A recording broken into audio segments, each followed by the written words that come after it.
écouter ce qui se passe avec Monsieur Macron, qui depuis 2017 ou après, en 2022, Monsieur Macron s'est servi de l'Ukraine pour faire peur à la population, comme quoi l'Europe était en danger, que Monsieur Poutine allait nous déclencher une guerre, etc. Enfin, qu'on allait être attaqué. Écoutez. J'aime bien la chronique de Pascal Praud. Écoutez. Bonjour à tous et bienvenue à l'heure des pros, ce matin sur Europe 1 jusqu'à 9h30 et sur CNews jusqu'à 10h30.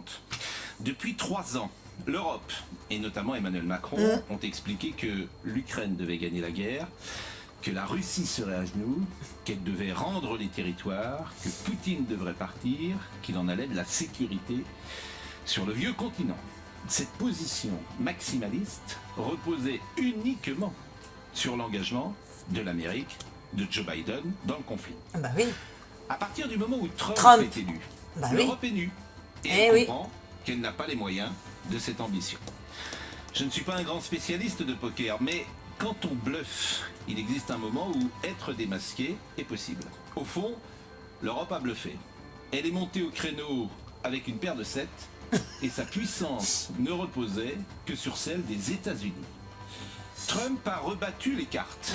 Hier à Washington, Emmanuel Macron s'est aligné sur la position américaine. Il n'a guère le choix. Et comme Trump est habile, il donne au président français le leadership européen. Il lui a offert hier un formidable cadeau. Il le ménage. C'est une forme de deal. Emmanuel Macron cède, mais Trump lui permet de sauver les apparences. C'est à la fois humiliant. L'Europe fait le contraire de ce qu'elle a dit depuis 3 ans. C'est humiliant, mais diplomatiquement acceptable. En politique internationale et dans d'autres domaines, sans doute, il n'existe qu'une vérité, le rapport de force. Michel Audiard traduisait cela par une formule qui est passée à la postérité. Quand les types de 130 kilos disent certaines choses, les types de 60 kilos les écoutent. Dites-moi ce que vous en pensez en dessous de la vidéo.